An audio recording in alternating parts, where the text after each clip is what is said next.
abahinji b'umwana ombicweka bya Kigezi hamwe na ankore bahire yo kwetombwitwa habwa abashuma okubabuza emihanda egenda babire bari omu mushomo gw'omutindo gw'omwani n'abajungu mu rurembo rwa Hoima. Twine ekizibu kimwe eky'abashuma b'omwani mubisi nyonyonka nk'egisizone banyibire kabiri kandi batahi banje nabo babibire bari almost every day. Mwene nicyo kizibu twine ekikuru cy'abashuma ab'omwani mubisi kandi kuba ari gushoroma omubisi mu maka gabo baragura twine na bamwe ababy'ubutegetsi bo hansi amaka gabo ni bagura omwani mwene bagura nabo mwene benda nko kubarwanira nko kubasherekerera hatecho naco nicyo twine konka nk'abahinji mazima niyo challenge twine abahinji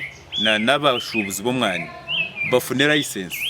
ahabo kuba hatekintu kigerezo kwita omutindo gw'omwani omwinzo kurwo mu Uganda. Actually baiza kutugambira ngo Uganda hati niyo namba 1 mu Africa mu Robusta coffee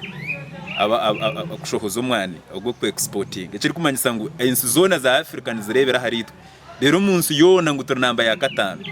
So ekintu cyateganisa quality y'omwani bwito guri kushohora hero n'abashuma bari kuyiba omwani bakahura burebe ebitahireje enjume zitahireje rero bakandikira no mu kishaka bakandika na hansi enjume emwe y'omwani eka affectinga enshaho zone zindi zemyani tonga cooperative turi mandated ninga twino bushoborozi ubwo kwata abashuma konka turagambira ba memba bitu okubanza kwerinda okureberera jemisiri yabo bakagigumamo kandi umushuma wa mukwasire abayine obujurizi ugora basa kwayo okorgerera abahinji hariho abebembezi bebyara bari kukwatanisa n'abashuma okwiba omwana gwabo basamu leaders bagaruke nyuma kandi no barabari abashuma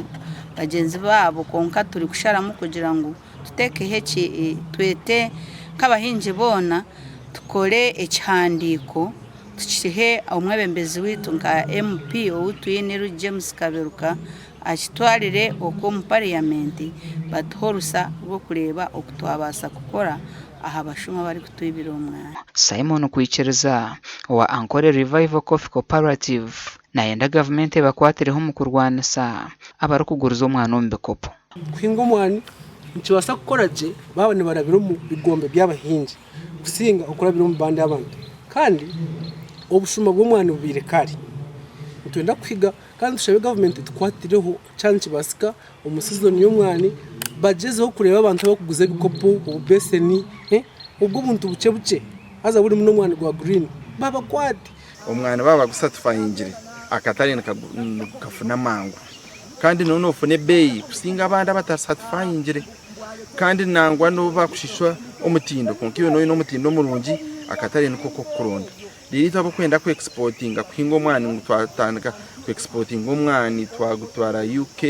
European Union ninga twagutwara China ninga twagutwara omunsi za heru gwagura certified nibafuna obutare burungi kandi nakatare nkangu ha speed omushomogu ngubire kugenderera kushomesa bebigombe by'omwana okwetebekanisiza